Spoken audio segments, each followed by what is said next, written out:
新闻相，那么这一欢迎收看关键时刻，我是高晓杰。现在中国疫情的一个大爆发，引起了全世界非常的一个紧张。我们昨天讲了，美国现在非常紧张的是，特别跟中国讲，你有没有需要疫苗？如果你需要疫苗的话，美国可以大量的提供给你安全有效的疫苗。我们看到连德国都讲，我们现在 BNT 有很多，你需要的话，我的 BNT 也可以大量的提供给你。可是没有想到，现在中国的外交部已经清楚的把都否决掉了。我已经拒绝了美国，我也拒绝了德国。他讲说，现在中国它的疫苗可以自己满足自己，但真的是这样吗？我们看到了，华盛顿的邮报就讲了，现在中国新冠疫情的这个噩梦将变成了一个全球大灾难，甚至 BBC 想说，现在这个疫情的大蔓延，在一个什么？在一个非常糟糕的时间点，而且它已经流失了民众对它的信任。那为什么讲说现在这样的疫情大爆发会变成了一个全球的大灾难呢？因为我们刚才讲的，中国虽然美国不断的打压，它还是世界的工厂。如果中国的供应链断裂的话，对全世界的经济都会造成一个可怕的打击。而现在《华尔街日报》就讲了，中国防疫政策大转弯之后，大批工厂的员工现在染病请假，也就是现在中国的供应链有那种断裂的危机，包括特斯拉非常引以为傲的上海的工厂，大众汽车的工厂，现在有很多的工人都因为染疫没有办法上班，甚至我们我一个在苏州认识的朋友，他讲他在旁边认识的人几乎每个人都染疫了，而每个人染疫了以后，虽然这一次大家讲的是一个轻症，可是因为你的基数太高了，基数太高之后，现在中国有一个危机，就是一些大家非常熟识，一个现在非常耳熟能详的人物，现在一个一个倒的，一个一个过去了，这让中国人觉得，这种大难临头的感觉越来越明显。好，我们今天请到来宾，对台湾首位的财经专家黄寿寿，你好，大家好。好，这是美丽岛电视报董事长吴子嘉。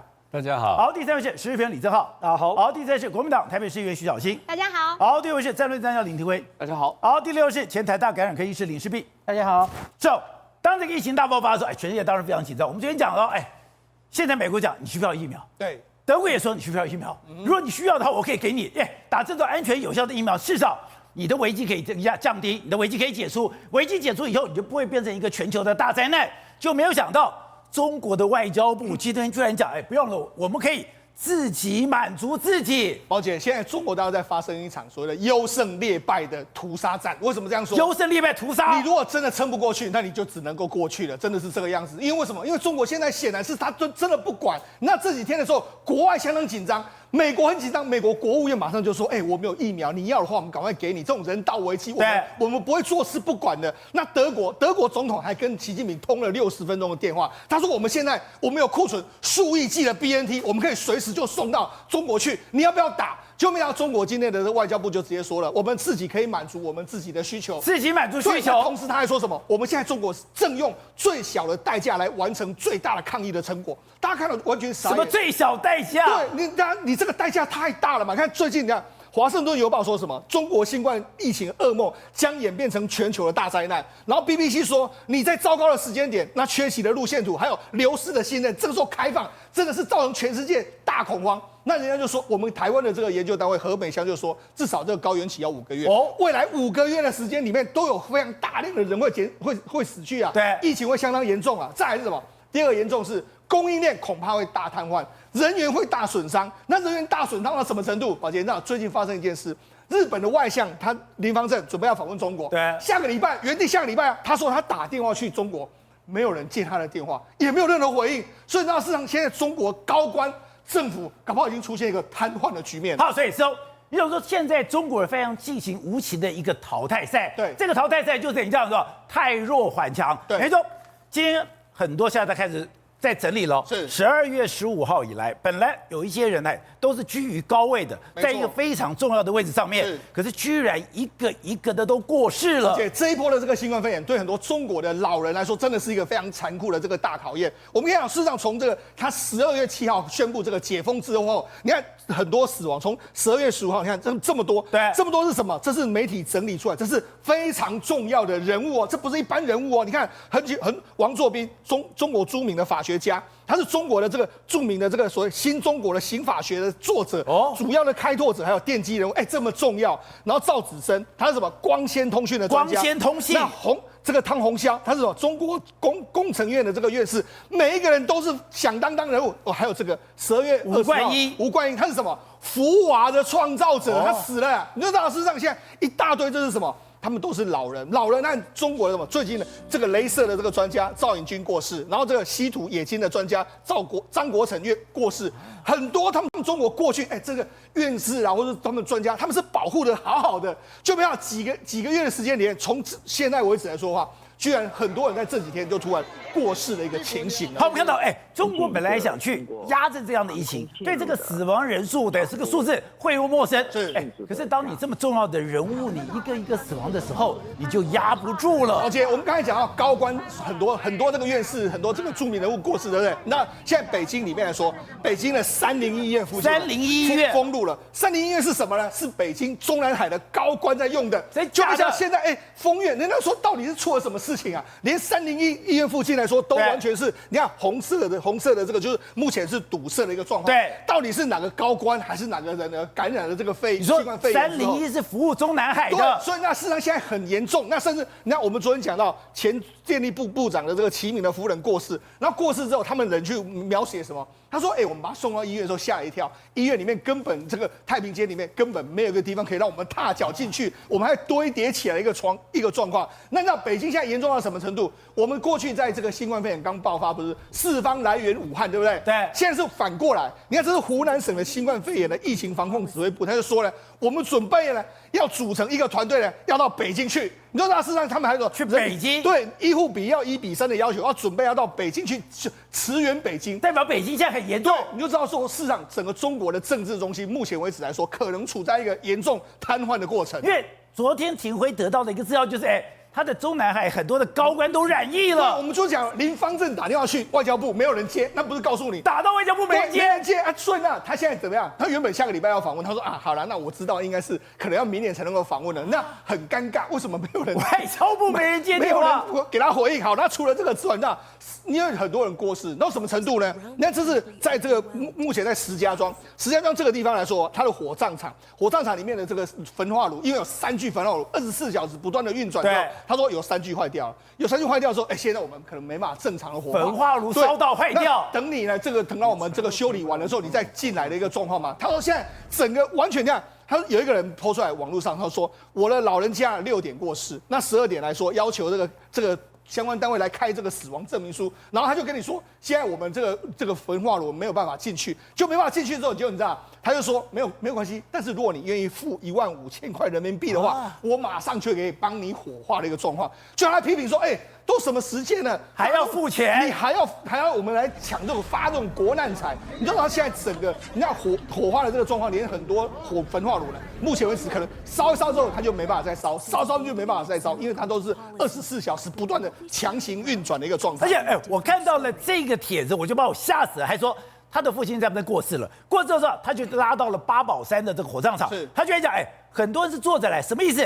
我是用私家车直接把你载到了八宝山，没错，那边没有灵车，没有棺材，这边直接就进去，那个多惨呐！对，也就因为你的灵车，你连棺材都没有。而且他们现在到什么严重的程度？现在他们是要求说，你只要染疫人员来说的话，你染疫了，你是这个殡葬场的这个工作人员，你还是要给我来。因为什么？因为我们现在完全处理不完的一个状况。你知道现在真的整个中国是真的非常惨的一个状况。好，那刚刚讲到的，那习近平呢？这2天都没有露面吗？他说现在的北京的京城变成惊恐的惊了。对，没错。事实上，习近平这几天呢没有出到户外，他在12到15号的时候出席这个中央经济会议。那这几天的时候见了俄罗斯的这个总理梅德韦杰夫，他说没有出去的一个状况。好，那除了这个之外，现在整个北京啊也是空荡荡。虽然没有封城之实，但是其实有没有封城之名，但是有北京街上都没人了，地铁里面没有人。那这么大的地铁里面，然后但是呢，医院里面倒是人满为患的这个状况，大家都跑到医院去，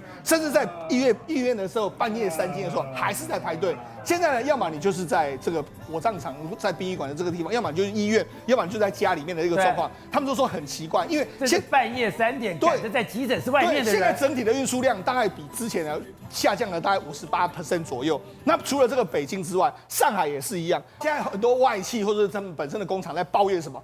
你要开放，你早点跟我们讲，我们根本没有准备。那事实上，这个《华尔街日报》就是这样说：中国防疫政策大转弯之后，大批的工厂工人已经染病请假。现在是我要做，但是没有工人来，为什么？因为原本这个上海的这个美国商会就说什么，你要早点跟我们讲，你要让我们准备，我们可以准备抗原口罩、药品，但是你没有让我们准备，什么都没有，我们都没有。所以他现在就说来的时候，我们希望你来，但你来了，你染疫之后，我们也只能够让你回家。所以现在有大规模的工人呢，都是处在一个生病的这个状态。特斯拉就说，原本特斯拉是24小时不断运转，他现在根本不可能。他说你进来的时候呢，你要有这个阴性的证明。那如果你假设流感的话，那你可以检验。如果你真的生病，你就可以走；要不然，如果你不检验，你可以继续在这边。那到事实上，现在很多工厂都是这样。他就是说，你来的时候，如果你有咳嗽，你就自己走吧；要不然的话，你就自己工作，工作到你倒下，你就回去，就这样。那你知道现在很多，所以你就算染疫，我也睁一只眼闭一只眼。为什么睁一只眼闭一只眼？因为人真的不够了，真的不够。所以它现在整个供应链已经受到非常严重的这个冲击。那这个冲击呢，不是只有现在，可能一波一波的疫情一直冲击到明年2、3月之后，才有可能会过去的一个状况。而且，他现在虽然讲，如果你是轻症，你没有症状，你不用验，你可以上班了。对，但这是中国官方直接跟你讲的话。你看，这是重庆哦，他就说无症状还有轻状者可以正常上班。他说非必要的话不会检查所谓核酸证明的这个阴性报告。所以他现在都是这样。你要么就不放，对，你放这么彻底，放得非常彻底，而且放到彻底到什么程度呢？他现在也不管你了。而且我们不是说吗？明年1月3号可能是0+3啊，让你外国人也可以进来一个状况。反正他现在完全就是摆烂的一个状况，所以我才说嘛，现在中国大陆准备要进入一场所谓的这个所谓优胜劣败的生死搏斗，对不对？已经安静了一段时间的中国人民解放军，怎么今天又来骚扰台湾？台海中线这边给我绕来绕去，在台湾西南海域还这样子南边给我绕了一圈。刚刚讲他出动了39架次的军机，而且舰队有3艘。可是你说这个很妙，因为你前段时间已经非常安静了。你没风没有干嘛多打球？没风没有，你干嘛要出这件事？你说现在中国的解放军突然做这个动作，反而代表他现在非常心虚，因为中国很喜欢这样，当他越弱的时候，他越要张牙舞爪。没错，这是中国的特性哦。你知道今天国防部公告这个图非常漂亮哦，为什么？你看那个最主要是主力是歼16，那歼16从这个防空识别区的西边到东边，你看它图画的多标准，多漂亮。误差根本就没有误差，你知道吗？你看到它每一架飞机上飞过去又飞过来的情况下，它就刚好在我们的防空识别区的宽度当中去运作。那这个说明了什么事情呢？解放军是有计划、有计谋在做这些事情，它不是随便乱飞的。那我们想到说，前些日子这几天都非常安静啊，为什么今天来讲安静那么多天了？对，安静那么多天，为什么今天这样子？因为大家都在质疑说，解放军是不是也染疫了？是不是没有战力了？对，你昨天也质疑中国人民解放军，因为你知道，中南海很多人染疫。刚刚讲了，林芳正打到外交部，没有人接电话，代表他感染疫的人很多，所以人民解放军不可能置身其外。他今天就做这个动作给你看。是啊，没错，中共中央他现在也在很多的这个解放军报也提到说，也要维护他的战力。这什么意思？维护战力，此地无银300两嘛。你知道吗？之前来讲，美国航空母舰罗斯福号曾经在2020年3月的时候访问越南岘港，结果出来之后，上面的很多官兵染疫了。对，结果那个舰长他就刻意的要去这个安抚那些官兵，然后后来他用怀柔的方式来处理。后来到了关岛被拔关，为什么他被拔关？因为美国军方要求他说，你就算是染疫，你美国军舰呢，你还是要展现出你的实力，展现出你有防卫的能力，不能示弱，对，不能示弱。所以对军队来讲的话，你不管怎么样，就算是身上染疫也好，你就算任何的这个病痛也好，你也要展现出你国家的这个军队的实力，因为你要防卫国家嘛。你如果连防卫国家的能力都没有的话，怎么办？所以你看到这个动作，就是代表你说解放军是有实力的，解放军现在还在这个在线上，他可以随时随地的去防卫自己，而且呢对付美军的一个概念。所以你看到这个是此地无银300两。可是他这个39架次是很完整，我有动用无人机，我用东6歼16，我动用了空警500、轰6、运油机、直9，我连反潜机都来了。是，所以你看到它是有规模、是有计划性的来做这件事情哦，那就可以让大家了解到说，解放军内部可能真的发生了这个疫情大爆发的问题哦。因为你看到，连一般民间来讲，连这个所谓的政府单位来讲，都已经发生了，说连接电话都接不，没有人接电话，所以代表说军中一定有发生这种集体染疫的情况出现了。林芳正打电话到中国外交部，本来想谈我这个洽谈，我去访问的事宜，没人接电话。这真的非比寻常吗？非比寻常，绝对不可能，绝对不可能会有这种事情会发生啊！因为你从外交部、从他的中国国安委，或者是到中央办公厅，或是外事办，任何一个电话都可能要接通才对啊！怎么可能说接不通？这代表说什么？大家全部跑光了嘛？那为什么跑光呢？因为他们现在听说了。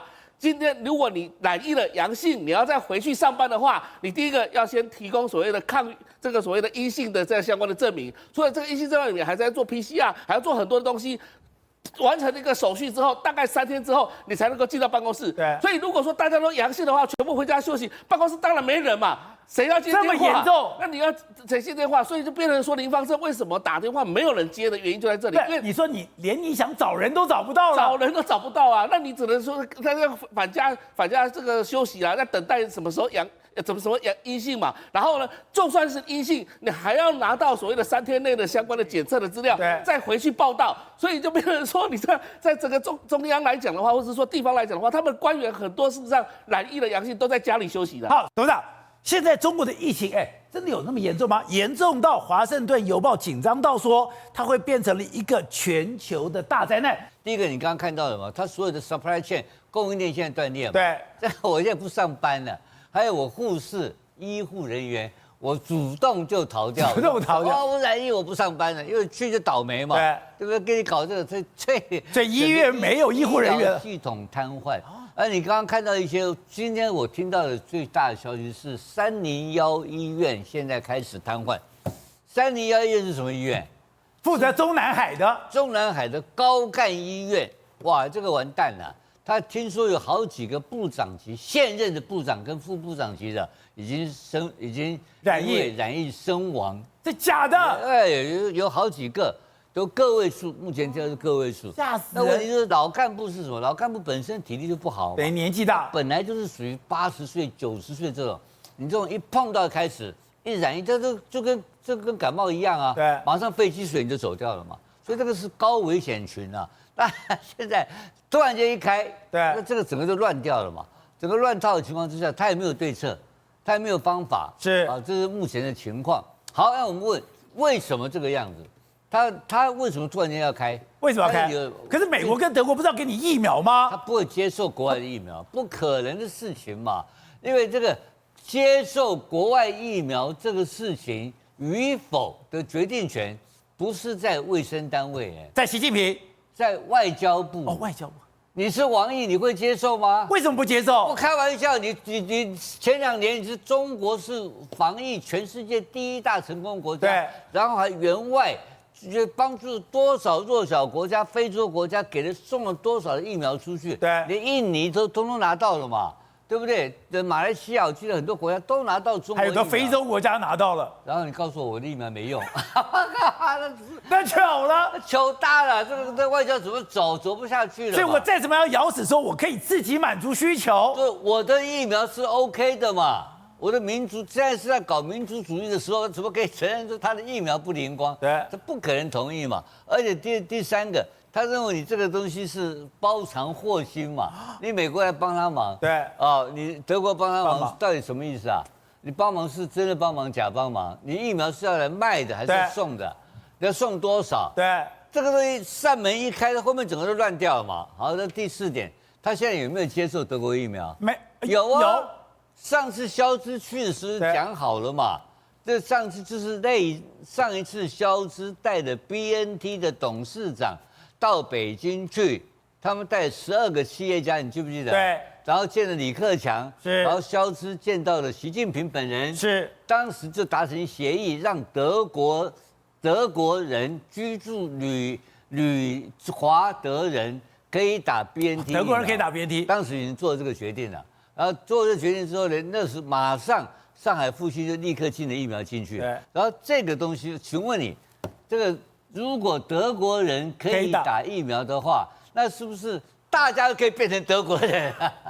有钱人都变德国人了嘛，对不对？有大官也都变德国人了嘛。那德国人口会突然间增加，你放心的，德国他有对策，但他比较相信德国。哦，他不会去跟你相信美国。不，他美国怎么？美国绝对不要来的嘛。他跟你美国是斗争到底的，怎么会这样子？所以说这个开这个小口来讲的话，就够了。为什么够了？高干可以打就好了。他的概念你懂吗？他做官的可以打，有钱人可以打。对，他把高层顾好，有钱人顾好，其他的韭菜什么关系啊？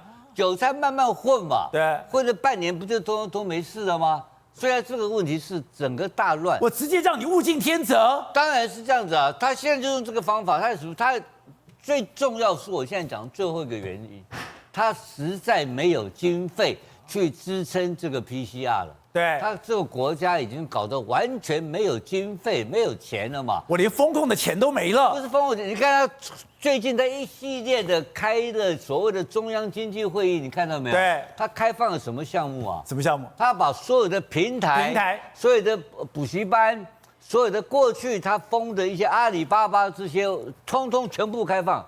为什么？要钱了嘛。没有钱了嘛？他现在所有他1年前进的东西，全部开放，就是要钞票嘛。那钞票的原因就是解决问题，所以表示他这个跟他前面的政策完全颠倒而行嘛。就是一个字，就是很简单，巧妇难为无米之炊。没钱了，没有人民币，非要解决问题不可，是逼不得已的一个措施。好，洪医师，现在中国正在进行一场人类的实验。用人的免疫力直接来对抗战争吗？因为我之前看到有一个刺若针的这个调查里面讲说，你如果打2个科兴或者打国药，你是没有免疫力的。你用一个没有免疫力的国家群体来对付这个病毒，那不是很可怕吗？这件事情，我觉得最荒谬的是前面你们也都有提到，对，前面风控清零，坚持动态清零不动摇，对，连20大之后都是这样的结论，然后写了好几篇社论，可是后来忽然大转弯，对，而且可怕的是。他几乎没有任何的对策。我们今年台湾5月到现在，大家已经知道我们走向共存，我们到底需要做什么？我们5月也颠颠簸簸的嘛，你要准备大量的药物、口服药、快筛，然后放弃用 PCR 检测，然后人民的心态很重要啊。你前面都还在大骂其他国家都在躺平，对，都在与病毒共存，这是异端邪说，什么后遗症好严重。可是下一秒，你忽然变成钟南山就说：“这个得 Omicron 是打个天然疫苗，这个根本就是核美香上升嘛！你在打脸过去的自己，对，因为你让民众从恐惧这个病视之为牛鬼蛇神，到真的可以跟它共存。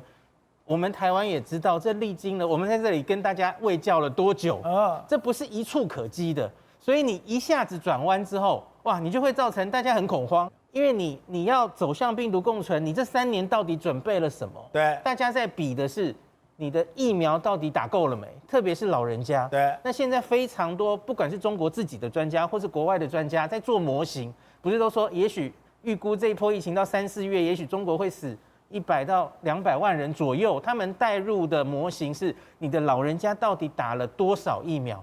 灭活疫苗大概要打到第3剂才行。就是才对现有的 Omicron 那个防重症的效力，对，它可以到跟这个 BNT 差不多，可是打1剂跟2剂的话很差，几乎没作用。对，而且很重要的是，因为你现在连 mRNA 疫苗我们都知道嘛，讨论好久了，你过了6个月、8个月，那个防重症的效果都会低下来。好，那现在中国要讲哦，他说未来3个月会非常恐怖，3个月甚至用地狱来形容。中国未来3个月真的会这么可怕吗？我自己觉得是刚刚我们谈论的东西，可能都是暂时性的，全世界也都这样撑过来了，就是很快的医院然后公共机关一堆人感染就瘫痪，可是来得快去得快哦，因为现在的 Omicron 它就是潜伏期变短，可是它很快就过去了嘛。那一场大病1、2周之后，1个月顶多1个月之后，我觉得全部人都感染完之后，大概社会的运作就比较没有问题。可是比较麻烦的是脆弱族群的老人家这一部分。因为老人家现在知道疫情严重，他可能躲得很好嘛。对。然后可是这个病毒不会走的，它会一直就留在，它不会走的。就如同我们现在台湾其实每天也还是有一定的人数死亡，日本也是，可是大家就习惯了，而且医院可以处理。可是中国你因为分母实在太大了，然后你是等于是全世界最后一个考期末考的国家，最后一个，你这3年其实几乎民众是没有暴露过新冠疫苗的，对，新冠病毒的。那疫苗打的也不是效力最好的疫苗，所以因此几乎是虽然你是最后一个考的，你可以看别人怎么考期末考的，可是问题是最后一个考不一定会考得最好，搞不好会当掉，因为你没有疫苗的覆盖。那如果是这样的话，它的死亡人数现在推估真的是上百万吗？而且刚刚谈就是，如果你的死亡人数到上百万，你感染人数到上亿的话，交叉感染。会不会出现一个让我们害怕的新病毒嘞？这个从美国的 Dr. Fauci 为首，然后有很多专家其实都提出这个担心，因为大家想一下，之前出现变种病毒是哪里出来的？南非、印度、非洲，就是那种人口非常多、感染非常严重，让病毒很有机会突变的时候，它就有机会产生变种病毒。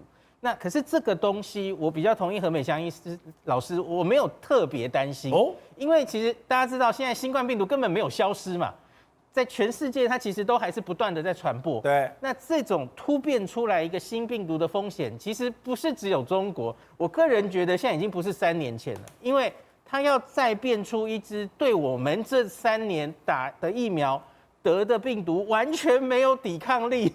之前都白费了，防重症的效力都失去，我觉得机会太小了，所以我觉得我们已经有免疫之强，因为我们多半的人疫苗打了3剂、4剂，还有人打5剂，然后自然感染有人得1次、2次都有，我们累积的这些免疫的城墙，我相信会防护住一部分的病毒。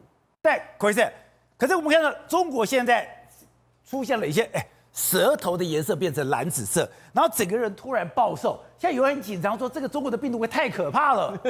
宝杰，这个我觉得中国有一点难过的是，在看他们的疫情的时候，他们实在太不透明了。理论上，我们看有没有新的变种，你应该是要用 RNA 那个定序来监测嘛，用大数据来监测嘛，你疫情做的到底好不好？那可是你看，我们就只能从社群网站这些什么一个一个的案例，然后就在那边猜说，这会不会是新变种病毒的表现？